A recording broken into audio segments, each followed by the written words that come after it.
So before we get started, I do want to tell you something that my mentor, a guy named Greg Tinker, I don't know if you've ever heard that name before, Have but not. this guy's a legend in Jasper. Okay. He was my eighth grade basketball coach, and then he was my baseball coach in high school. He was a longtime teacher and You coach. go to minor? He Did you Walker, go to no, Walker, yes, Okay. sir.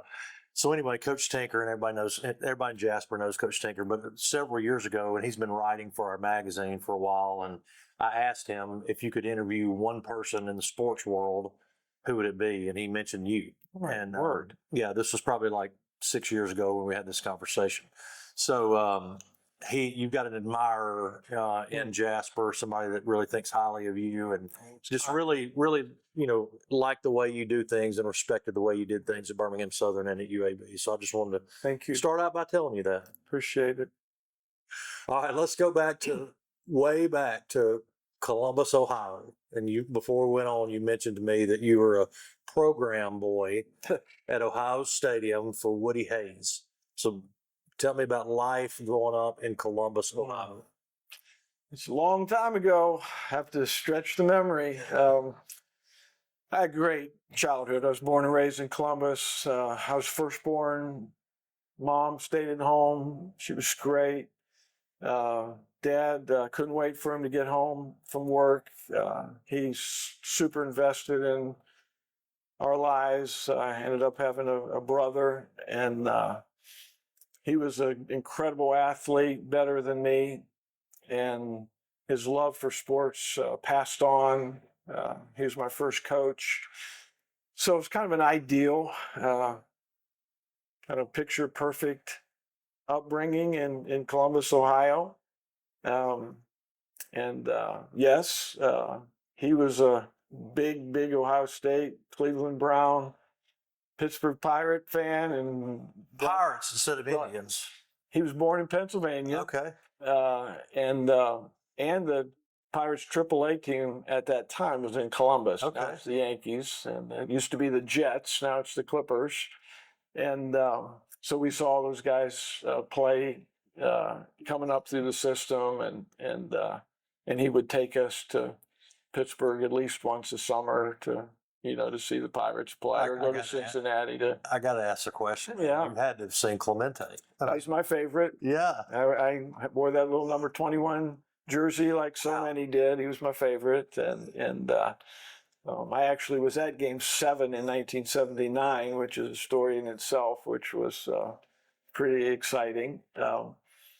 So, yeah, it was kind of a natural thing then to be a program boy for Ohio State. We lived 4 miles from the campus, right off High Street. Yeah. And there's a way to make a little bit of money, and then you'd get in free for the fourth quarter. And so I'd see some of the games. It was an interesting early job. Have you continued to be an Ohio State fan throughout your life? Well, I mean, you're in the middle of. I had to,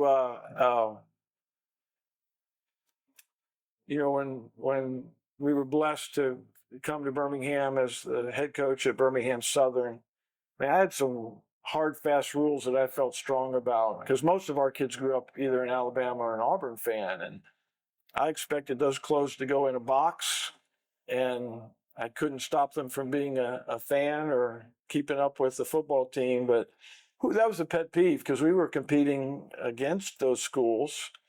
And so I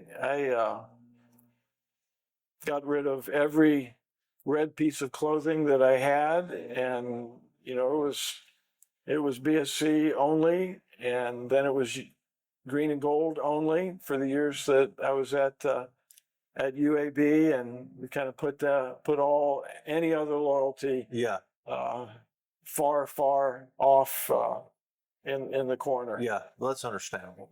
Now, you went to Malone College, it's now Malone University. You're one of the pioneers. Yeah. In Canton, Ohio. So you played baseball there. Tell me about campus life in Malone College. Malone, most people haven't heard of, and I'm so grateful for Malone. It was 1,000 students when my wife and I went there. I wanted to play baseball in college, and Malone was about the only school that wanted me. So that actually made it pretty easy. And I really wanted to go to a Christian college. I grew up in a church, and I guess I was a good kid, but I didn't know Jesus, and I wasn't saved until the summer between my junior and senior year in high school. An anonymous man, who I still don't know but look forward to meeting in heaven, paid for some of the athletes at Whetstone High School to go to the FCA summer camp in Granville, Ohio, Denison University, and that's where I first gave my life to Christ, and I changed. I mean, it changed me, as a born again experience, I think, should. And so I really did want to go to a Christian college. I also believe that God has a destiny and a plan for us. And my mom wanted me to go to Taylor University in Indiana, also a Christian college, but she said this was the only time in her life she put a letter in the mailbox, the application in the mailbox, and God told her he's not going there. And I just believe that God ordained, and in his providence, I ended up at Malone, which was the greatest thing that had happened to me. So it was great spiritually, because I just grew in my faith walk. I met my wife there, who's to this day my best friend, and we're almost to 45 years, and that's the greatest thing ever. And then I played for this unbelievable coach, Bob Starcher, who had coached on an international team with Coach Polk. And that was the contact, and that's how we got to Mississippi State. And I had no business. There were 1,000 young coaches more qualified than me to go to Mississippi State. And again, I just think that's the kindness of the Lord. And we got married and moved to Starkville. All of that came through the opportunities that we were given at Malone College. I'm interested in the change in you, because you said a second ago it changed me, and I am interested in how that experience changed you, because I want to share something from my life. Yeah. So I grew up in the church. I grew up. I've always believed. I've always believed in Jesus. I've always believed in God. I went through confirmation class at First Methodist in Jasper when I was 13. I would say that I was saved at 16. At First Baptist in Jasper. And then I went to Walker College for 2 years, and I played basketball there. And I would say that there was some striving to be better, but when I got to Mississippi State, I'm a Mississippi State graduate, as we've got that in common, but that we both were at Mississippi State. But I just fell off. I mean, like I just really got away from the Lord, and didn't go to church. I mean, I knew the right thing to do, but my faith life took a detour for a long time, and it took me a long time to come back to that. Yeah. So for you, what did that change mean in your life? Isn't it beautiful that God's not like a man and reject us when we reject him? Isn't it beautiful how he continues to love us? So while we were yet sinners, Christ came and died for us, and he continues to pursue us, and he can, God's love is just unbelievable. The two immediate changes from that summer camp when I came home, and both these are embarrassing to me to admit, but I'm not embarrassed to admit that I still am, but was a sinner, and that's why I needed a Savior. So my language changed immediately. My language was like the normal high school student. And I think different people change at different paces and in different areas. That's another beauty and mystery of the Lord, I think. But my language cleaned up in an instant, and has been ever since. I was 17 years old. I don't know why that was an area, but that changed. So, I think when we're children of sin, that manifests in a lot of different ways. And, when God begins to clean us up, that manifests in some ways too. I think you said something interesting about pace, because I feel like a lot of people, and there could certainly be frustration from an internal standpoint, but there can also be frustration from outsiders looking in, that, okay, after I become a Christian, it's not like that people just, the Lord just waves a magic wand and all of a sudden, I mean, you got cleaned up in two areas, but it's not always like that. For sure. It's not that he waves a magic wand and all of a sudden you're the perfect person and you're not struggling with things. I mean, I've said this over and over and over, and I've seen it in my own life, is people come to the cross and they have addictions, they have habits that they're in, they have problems, they've got childhood trauma that they've still dealt with. And just because you get saved doesn't mean that you're not going to struggle. Right. And I think some people, and I think that there is a, particularly when I was growing up, there was I would call it woeful lack of discipleship in the church. And there was such a thought about getting saved. Yeah.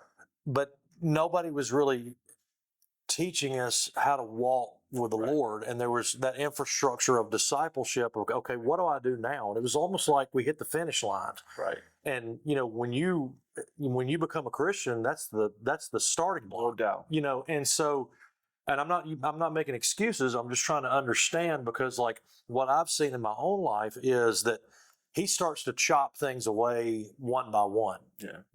Your struggle was with, I'm getting to a question here in a second, but your struggle was with language.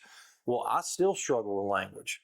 Now, it's not necessarily out here, but it's my internal language. Yeah. Sometimes when I get frustrated, I may fire something off there, and I'm really starting to come under the conviction of that and submit that to the Holy Spirit, that like, I've got to clean this up right here. So anyway, I want to know about that, about pace, and about discipleship and how that kind of plays out in the Christian life. Yeah, I totally agree with you that, forever and still some kind of today, the goal of so much is conversion, Yeah. and that's not right. That's not biblical. Discipleship is, Yeah. Jesus said, follow me. And when you follow him, you spend time with him, you watch him, you learn from him. Hopefully, eventually, you become more like him, never fully like him until, we die and we're redeemed and we go to heaven. But it's a lifelong process of ups and downs and falling off the road. And I'm making notes here. he's so patient and so kind and so good and has such a good plan for our lives, and his ways are better. This thought that God is like this cosmic killjoy wanting to rob us from fun, I found just the opposite. There's so much joy and fun and happiness in Adventure. adventure Yeah. and following his lordship. And he's a good king. He's a good Lord. And the pace is different with everybody. And I'm so thankful for Romans 8:1. There is therefore now no condemnation for those who are in Christ Jesus. So according to Paul, through the Holy Spirit, you're not under condemnation for still having certain struggles. You mentioned language. You are the beloved of the Lord.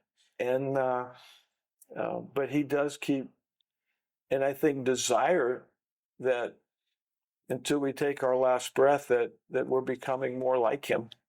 I think that some people think like, okay, well, you've become a Christian, and so I wrote down two things when you were talking just a second ago. Number one, dying to self. That's what we need to be doing every day. That's what Jesus did every second of his life. He died to self. He crucified the flesh with its passions and desires, and did what the Father wanted to do. And the other thing is being conformed to the image of Christ. And when we go through conversion, we're not automatically conformed into the perfect image of Christ. It's a lifelong process.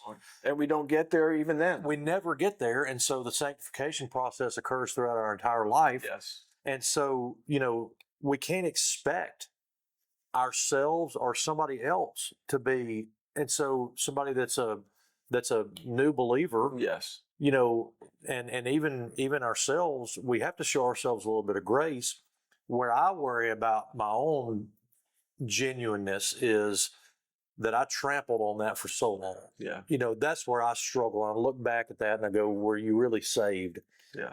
Because I went through, I would call it a decade and a half of decadence. And, and thankfully the Lord has brought me back over the last few years. But like, that's where I'm concerned is, how much did I abuse that, So what would you say to that? There's only one time in the scripture where Jesus describes himself.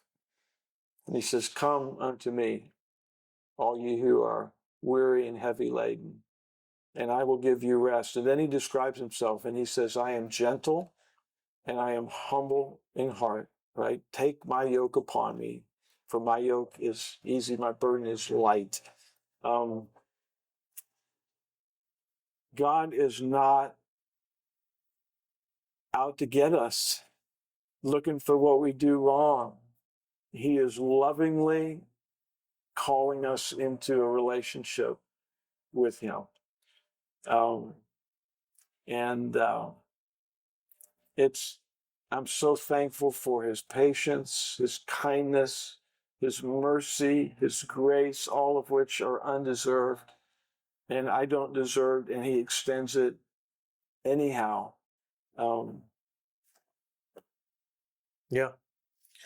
Well, we do need to talk biography here because we're going to come back to faith in a minute, but I want to go back to the Mississippi State days. Let's circle back around to faith, Sure. but let's work through your biography here. And I gave you a copy of Talegate magazine, and one of the first things that come to mind when I think about Mississippi State is that '85 team, and Jeff Brantley. What an incredible person he is, but from your standpoint, just being able to coach under Coach Polk and be around guys like Will Clark and Paul Marrow and Thigpen and Jeff Brantley, you had to have had some very, very fond memories of that time. Yeah, I think I mentioned earlier, I in no way was deserving that opportunity. And it's just incredible that I was afforded it. It was the best place to be able to go in the country. It's a great place. And if you wanted to learn everything about coaching, it was under Ron Polk at Mississippi State. And the year that I came in, Mark Johnson, who had been his assistant coach, left and went to Texas A&M, and Pat McMahon came in. And I learned a ton from Coach Polk, of course, but that was more through observation because Coach is running maybe the best program in the country. And then I learned all of the details from Pat, who took time to talk to me and invest and teach. So I was under the two best guys, I thought. Coach Polk is Coach Polk, Yeah. and Pat McMahon, whose name might not be quite known as much. If you're in baseball, you Yeah. know it, but maybe the best baseball mind I'd ever encountered, and just an unbelievable person that invested in me. And then you're around these incredible players, just seeing how they move and go about things. And I played a good level of baseball, but it was an NAI level of baseball. And that was a different animal now, and I'm playing with some of the best guys, around some of the best guys in the country. And, the whole thing is just learning and absorbing and improving. And then Starkville's one of a kind, the left field lounge and all the foster families and all that welcome you into the Starkville, Mississippi State family. It was an incredible 7 years. What was different about the way Coach Polk, Coach McMahon, and then guys like Will Clark? What was different about the way they approached the game of baseball? Coach Polk is the most organized person you would ever meet, right? And so practice plans were detailed to the second. And then I used to be made fun of for doing the same thing. We're doing this drill till 3:02 and moving on. Incredible practice organization, incredible comprehension of the whole program, a great teacher. He was hands-on with all the hitters. Pat McMahon was our pitching coach, but had an understanding of everything. He's now in the Yankees organization and teaches everything, base running and outfield play, because it was an overall expertise. But he was our pitching coach, and incredible, best I've ever seen in calling a game, calling pitches, and managing that aspect of it. And Coach Polk let him be the head coach of our pitchers and call all of our pitches. The players had both a confidence because they'd always been the best, but at the same time a hunger and a work ethic that was incredible. When Will and Raphael started, they started together. That was my first year.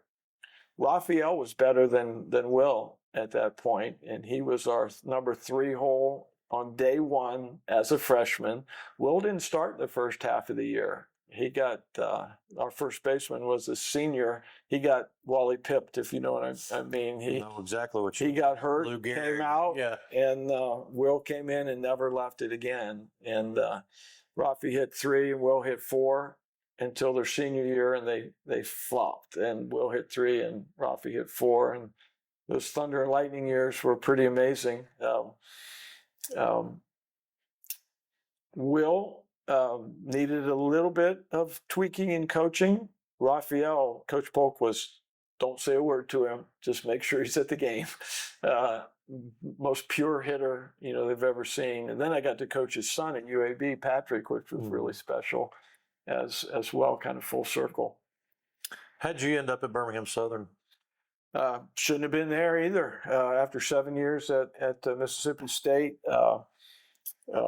Birmingham Southern was making a change and called and invited me in for an interview. At Auburn, Alabama's number 1 assistant, and Smoke Laval, LSU's number 1, and I was number 2. And I think all those guys were more qualified than I was, but for some reason, Rob Moxley extended the offer to me. Again, I just thank the kindness of the Lord, and we moved after the 1989 season, and have been in Birmingham ever since. Was there any prior connection to Birmingham Southern at that point? My grandfather's in the Birmingham Southern Sports Hall of Fame, and I kind of grew up around that campus a little bit, and of course Neil Birdie was the best, and but it was a special place. So when you kind of think back nostalgically about your 17 years there, what do you think about? 17 of the best years of my life. We we were able to eventually move on to campus. We lived on campus. I say we, really Brenda, my wife, homeschooled our 5 children, built her calendar around our baseball calendar. I worked literally 2 minutes from where I lived. And so people think that, coaches are never with their family. It was the opposite for us. I ate 2 and 3 meals a day at home. I did morning devotions with them every morning before I would go to work. The campus was their playground. Our 5 children thought they had the best upbringing anywhere. We went to every one of Dwayne's basketball games and sat in the front row. We went to the volleyball games, and what a place to raise a family. What a incredible supportive president we had in Dr. Birdie, one of the most amazing men I've ever met. Joe Dean ended up becoming the athletic director, best boss I ever. Everything about Coach Rebo got the basketball job 3 months after I got the baseball job. We moved together in the same van, became a dear friend. The camaraderie with the coaches, the acceptance, the embracing by the admissions department that valued the students that we were bringing in and attracting, the caliber of kids that we coached, everything about it was unbelievable. And some people that don't even believe this, they think I'm not telling the truth. 1999, Coach Polk asked me to come to Georgia with him as his associate head coach and to take the program over. And we prayed about it, but it really wasn't hard to turn that down. And most people think, well, we had asked the Lord for 2 things. We wanted our children, all 5 of them, to love Jesus with all their heart, mind, soul, and strength. And we wanted to be a really close family. We wanted to love each other. Those things were happening at Birmingham Southern and in our church, which we're still in 31 years later, Fullness Christian Fellowship. And we didn't want to move out of that. We had blueprints to add on to our house, and we had blueprints to build a stadium that Mr. Striplin was going to fund. So there was a time where I was 100% sure we would retire and live on that campus for the rest of my life. Little did I know what was down the pike. Yeah. But the years at Birmingham Southern were just an incredible gift of the Lord. Yeah. How do you review that now that the school's closed? I mean, you don't have to get into all the details of things, but it's a very sad situation. Obviously now they've had a new announcement that the Coast Guard's going to have a training facility there, which is kind of breathing new life into campus, but it's a different life. So for you, when you think about that, I mean, are you sad? Yes.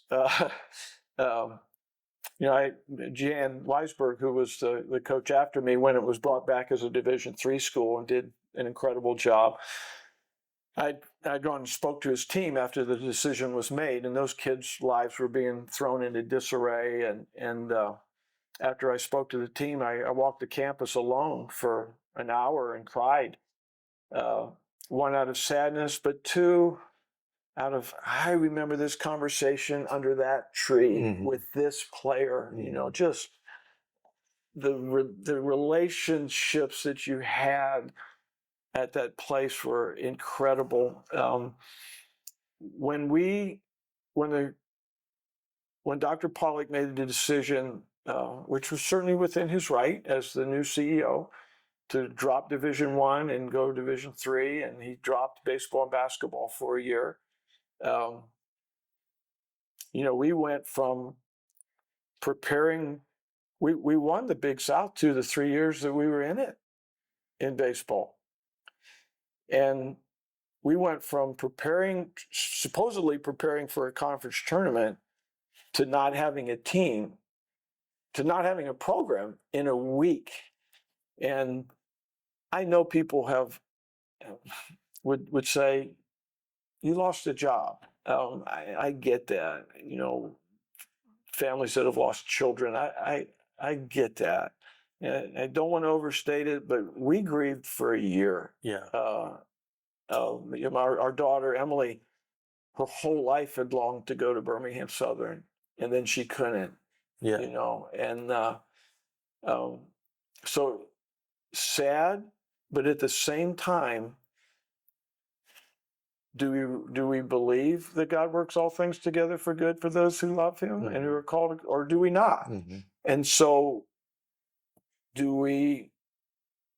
should we forgive Dr. Pollock, or should we carry bitterness the rest of our lives? And so, you make some choices under the power of God that to, instead of living in sadness, which of course you experience, to live in thanksgiving for the 17 years that He gave us. And instead of living in bitterness, to live in forgiveness and thankful for the next opportunity, which ended up being UAB. Yeah, I mean, those negative emotions can absolutely, I mean, they can defile you spiritually. I mean, like you hold on to bitterness and resentment, not to get too spiritual about that, but like it that can certainly happen.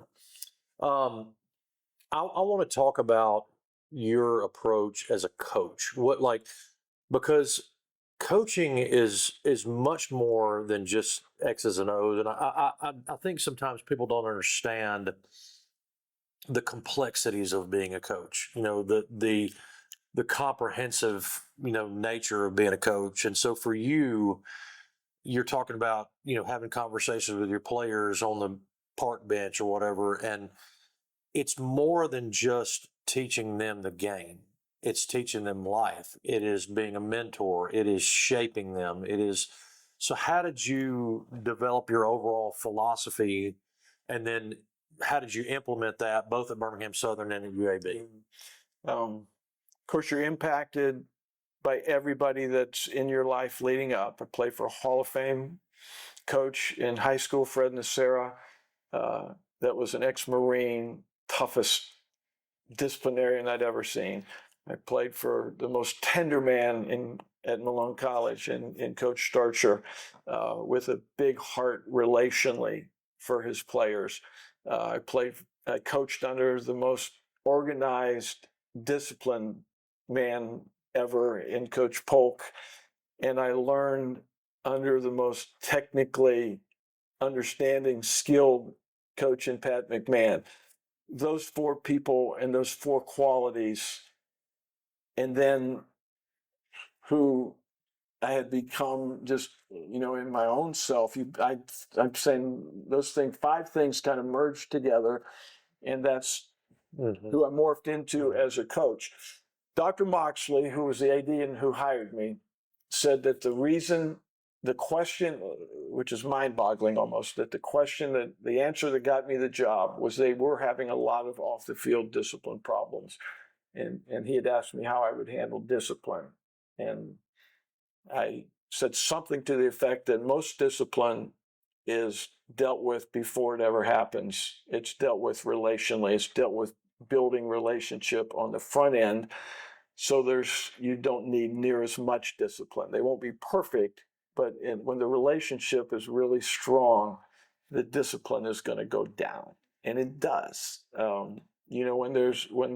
When players and coaches love each other, which can be a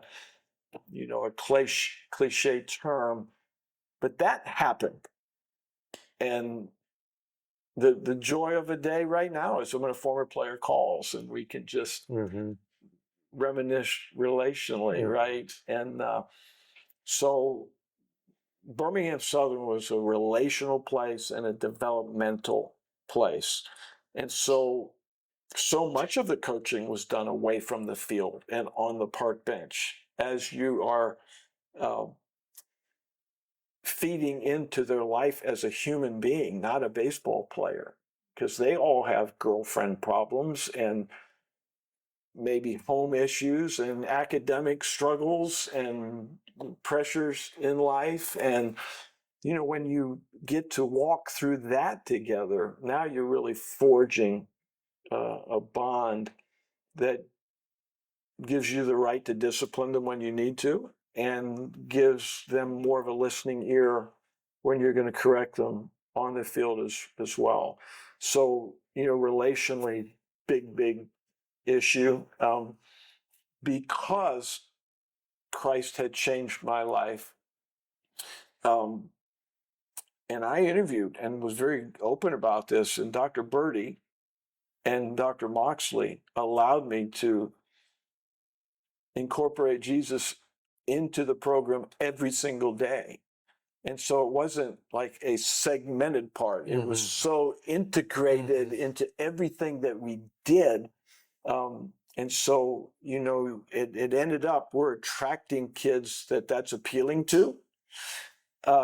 And we are all moving forward toward a deeper relationship with the Lord as you're going on. So if that answers your question, that's how we built that program. Let me ask it another way. Did you see that as ministerial? Oh yes. That this is not just. Oh yes. This is not just about. I mean, yeah, you want to win 100%. You want to win, but this is a ministry, and I'm ministering to these boys that the Lord has put in front of me. Oh yes. Now, don't let me pretend that. I mean, losing killed me. It's awful. It's like the worst. I mean, it killed me, Yeah. and we worked our guts out to win. And in the years that we did, it was a lot more fun than the years that we didn't. But the old saying, I think John Wooden is who said it when he would be asked, "How did the year go?" And he'd say, "Well, I'll tell you in 20 years." Yeah. That made a ton of sense to me. Yeah. Okay. And so we had a 20-year reunion for our national championship team in 2021. And we did it on the Birmingham Southern campus. And we gave the players each 3 minutes to catch everybody up on their lives at an open mic. And it was beautiful. That team won 55 games. And I mean, they almost never lost. And it was incredible.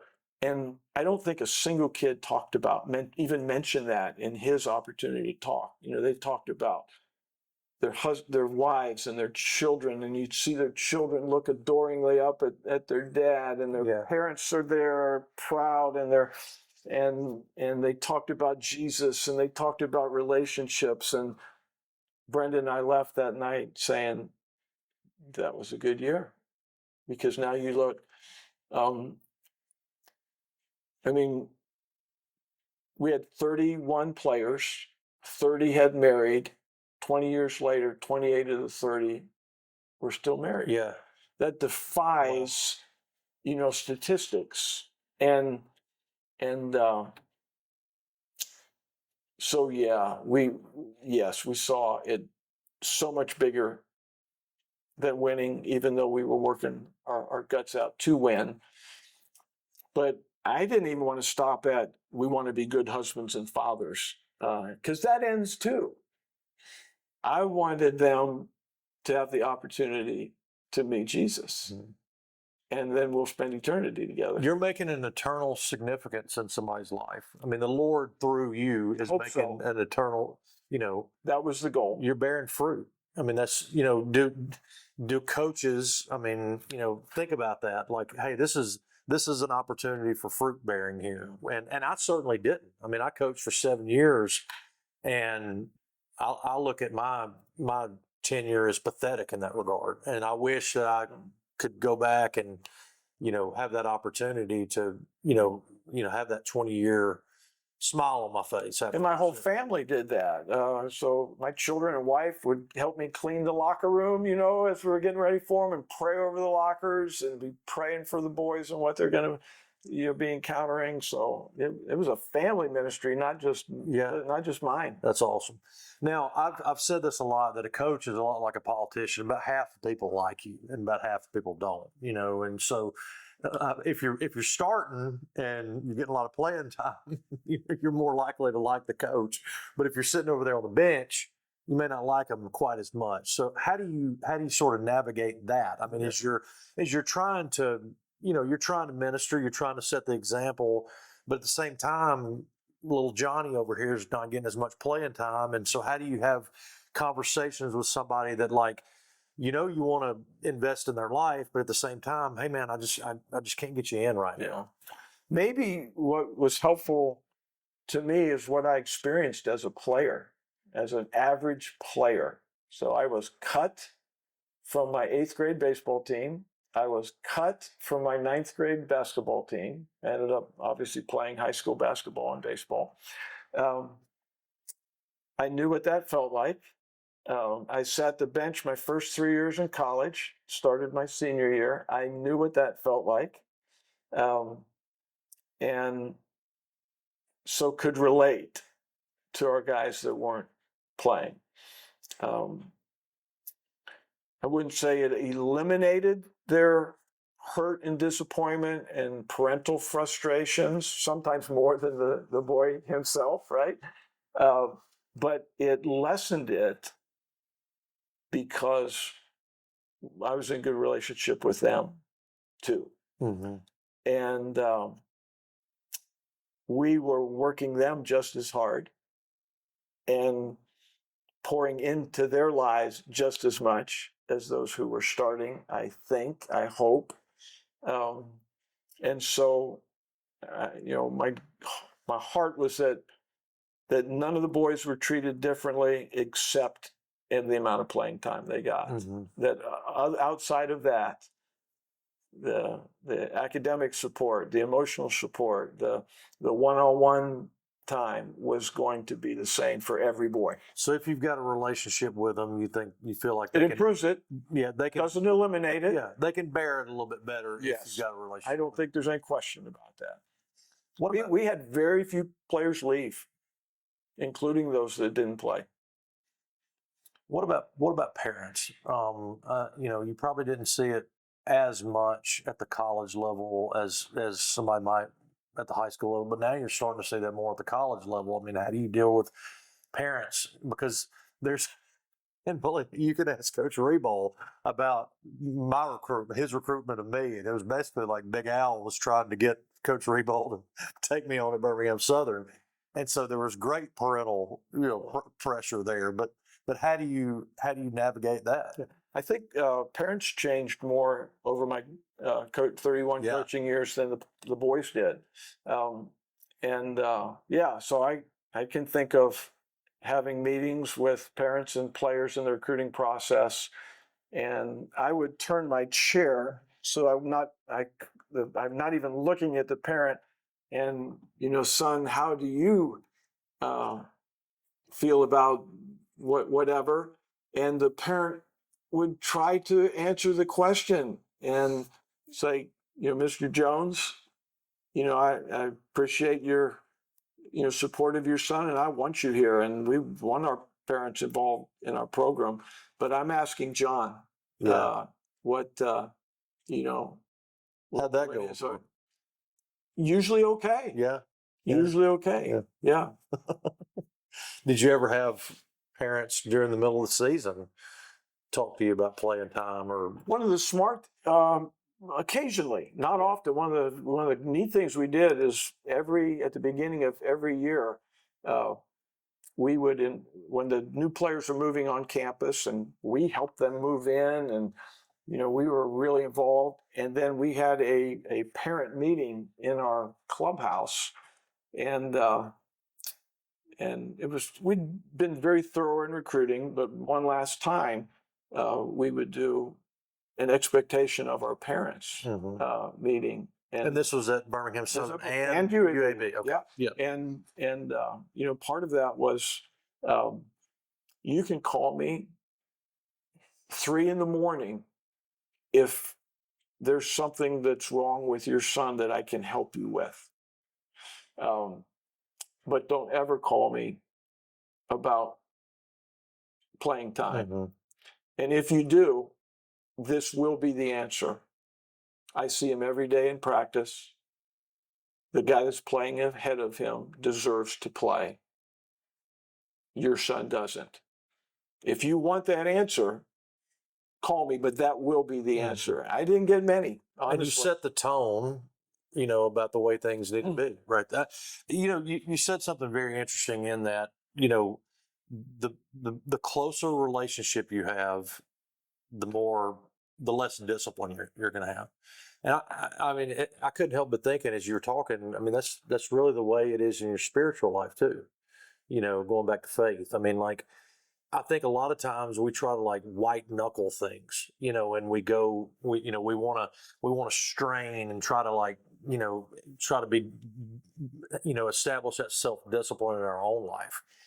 But the closer we get to Him, the more we build that relationship and go vertical, the more obedient we're going to be. And that's the process, is get closer to Him. And going back to what you're saying about coaching, the better relationship I've got with a player, the less he's going to want to get out of line. So it's that way spiritually as well. For sure. The thought that God saves me, but after that, I have to earn it from there. It's up to me from there on. That's not possible. You'll burn out. That's not biblical. It's God draws me to Himself in salvation, and God changes me and empowers me after. And I have to play a role. I have to yield, but yeah. So I'm in total agreement with you there. It's and I think a lot of times you said it. I mean, people start to get frustrated. They realize they can't do it, and they just try to do things on their own. So what would you say to somebody that maybe is a believer that is struggling in a particular area? Yeah, not only can you not do it alone apart from the Lord, it's really hard to do it in an island. You talk about, what does a lion do in the jungle? He picks off the animal that's isolated. Yeah. Same deal here. And we have a real enemy. Satan's real. He's like a roaring lion, seeking whom he may devour. Great point. That's real. Great point. And so some togetherness is really, really helpful. One of the great growth times in my life was at Mississippi State. So we played every Sunday. So I'm not in church all those weeks that we're playing. And our pastor, Johnny Buckner, would come and meet with me real early Monday morning before work, and I'd get the sermon one-on-one. So I had a discipler, I had a mentor. How incredible is that someone would invest their life in me spiritually? So having a mentor's big, and then having some brothers is big. Mm-hmm.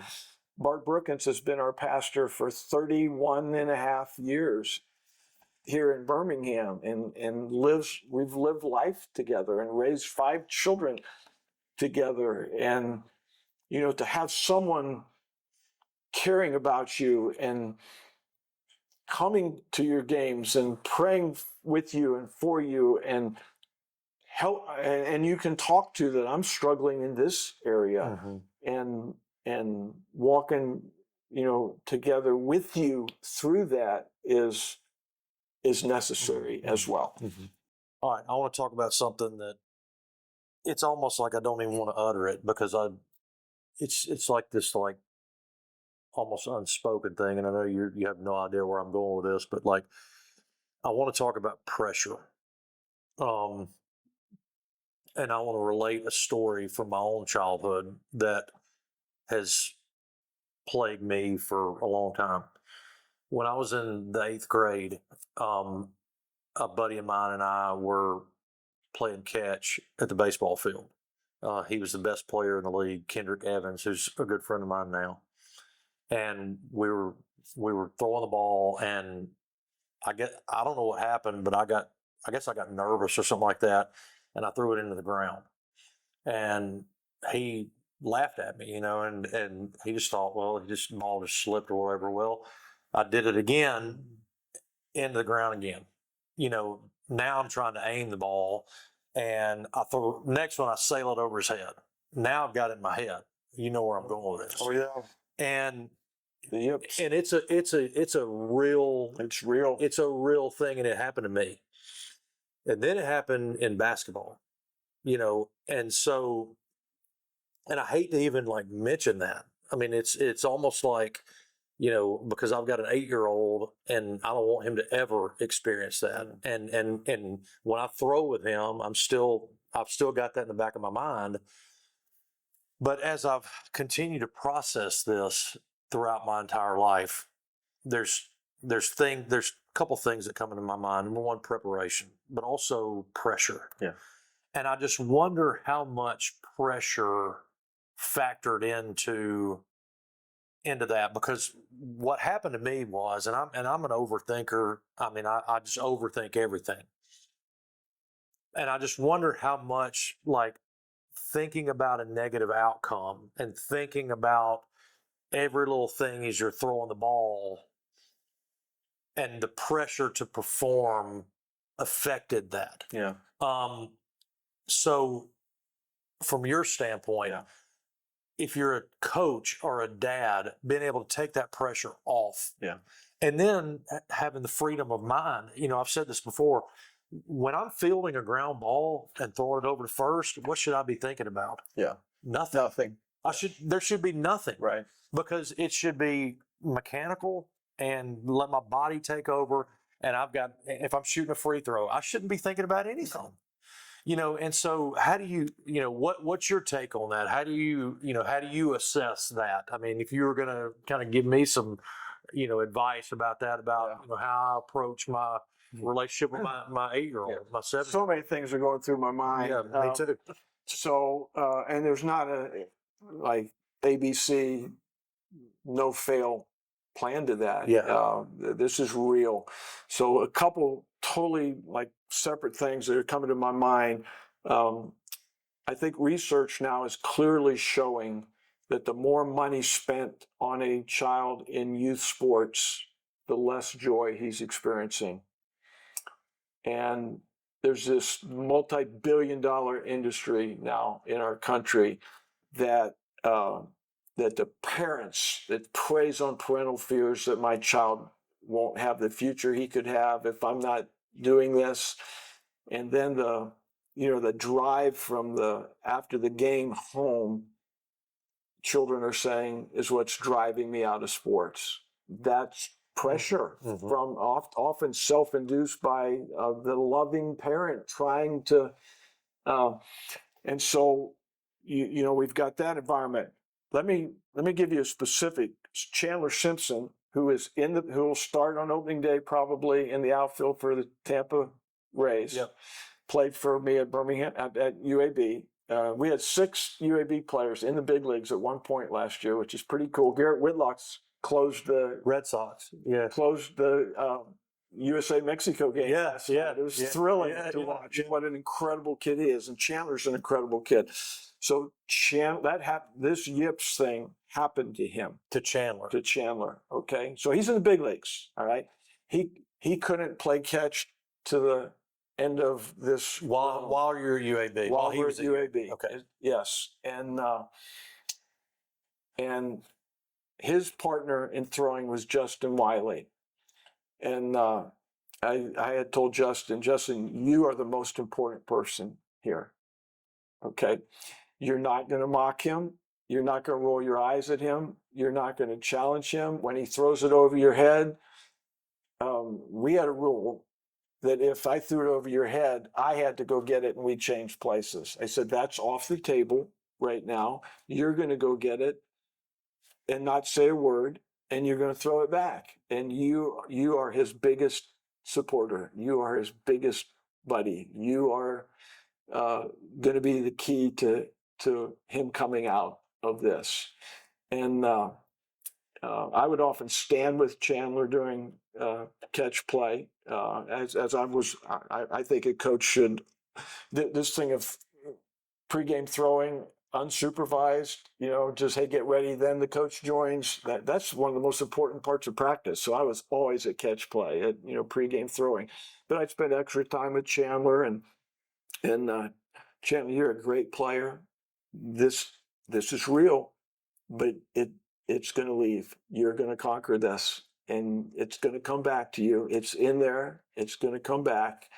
You're going to play in the big leagues one day, and positive reinforcement. You're loved. I'm not mad at you. this is real. This happens. This happens to big leaguers, and you're going to get out of it. And it worked for him. I don't know that that would always work, but it was trying, obviously, to take that pressure off that so many kids in travel ball now are experiencing, and yeah, having Justin, be really giving him some. Hey, you're gonna help turn Chandler, because you're gonna support him through this, and I'm gonna support him through this, and we didn't talk about, how can you not throw the ball 60 feet accurately? But what causes it? What Oh. I mean, is it? I mean, can you say definitively that it is pressure, like that? That's because I mean, it's a performance thing. I mean, Pressure, embarrassment, the fear of humiliation, fear of humiliation, fear of, am I ever going to get it back? Is this going to keep me from my dreams? Is this going to keep me out of the lineup? Is this going to keep me from being drafted? You know what scares me more than anything would be shooting a free throw in front of 15,000 people. That absolutely, to this day, terrifies me. Terrifies me. And it's like, how do you ever get over that? Yeah. How do you ever? And I think part of it is, number one, you can't think. You can't think. You have to clear your mind. And then the other thing is, you just absolutely have to not care what anybody thinks. Mm-hmm. And like, okay, if I shoot an air ball, if it never leaves my hand and it just rolls off the back of, whatever, like, I can't care what anybody thinks, and I'm just going to have to laugh it off. And I still, psychologically, I still don't understand it. I still don't understand how you get over it, and how you get past it, or even what causes it. After a pitcher failed, and that's embarrassing to lose a save or walk three guys in the ninth and then give up a hit, and for sure that's in his mind. What's going to happen? I would try to get. This is a Pat McMahon thing, all right. The time to get on your players is after a win and after success. Oh, that's brilliant. The time to love your players and support publicly your players amongst the team, at least, or in a greater area of people, is after they've done poorly, after they've failed. And most coaches are the opposite. Scream it, embarrass you after you've had a bad game, you choked, you didn't handle it, and praise them when they've won or had a good game. And Pat taught me to flip that, and that made a lot of sense to me, and I think speaks to you. Well, but there's a difference between like a pitcher that and I would try to get him right back in the next game. Yeah. Too. Well, the pitcher, there's a difference between a pitcher like kind of feeling like that, hey, I'm off. I'm off, and I didn't have a good half inning. There's a difference between that and a phobia of throwing the ball. And that's what I had. Sure. And it sounds like that's what Chandler Simpson had. Sure. And so there's levels. You can develop into it pretty quick. Yeah, I can't throw a strike. I can't get that ball where I want to. Am I going to be able to tomorrow? But there's a difference between that and, like, my thing was, it was the I gotta throw this ball. Sure. And how am I gonna get this out of my hands? Sure. So sure. So anyway, I don't want to harp on that too much, but so I'm reading it. I want to wrap up with this. I know we could stay here all day and talk, but I want to wrap up with this. I'm reading an interesting book by Kent Hughes, Disciplines of a Godly Man. And it has absolutely just knocked me over every single chapter. I mean, it's awesome. I mean, it's kicked me in the teeth every single chapter. And one of the chapters that stands out is a chapter on integrity. as I was driving over, and I'd never met you before, but this is the word that kept coming to my mind as I was thinking about this interview, and that is that you take your life and your faith seriously, and you try to be a man of integrity. What does that mean in 2026? What does that mean at all? To be a person who takes their faith in Christ seriously and is a man of integrity. See, I know me, and I know my flaws. And I know my impure thoughts, and I know that neither me nor anyone probably that's ever lived is fully that man of integrity you're talking about. I mean, Paul said, I'm the worst of the worst. And yet I do what I don't want to do, and what I want to do, I don't do. And it takes me back to,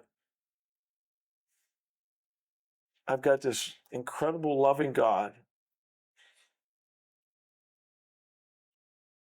that loves me when I'm kind of walking in integrity, and loves me when I'm hiding it and faking it, and still loves me and still wants me, and wants to spend time with me, and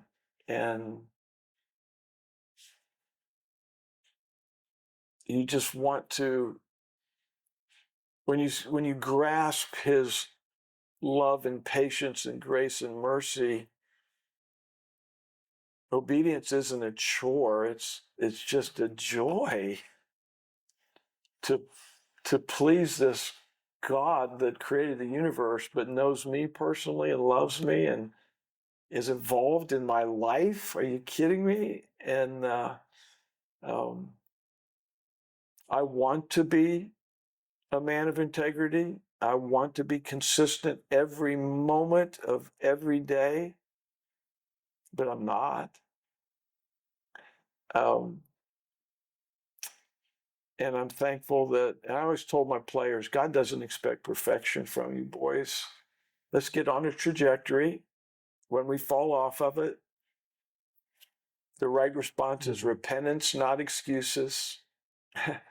If you confess your sins, he's faithful and just to forgive us and cleanse us from all unrighteousness. And let's get back on the trajectory. But we're going to fall off so many times in life. And so I appreciate the question. I appreciate what I'm receiving as a compliment. I'm not as good as you think. And God still loves me and loves you. And we're on this trek together until we die and get to go be with him. And then we'll be the men of integrity fully that we want to be. Yeah. Well, I've really enjoyed meeting you, and I don't think this is going to be the last time we see each other or talk. And I feel like we've, you and I have developed a friendship over the last couple of hours, and I really do appreciate that. So I appreciate your time and your hospitality and the coffee in the Birmingham Southern mug. Okay. So, appreciate it, Coach. Okay. Thanks. Thank you so much. You bet.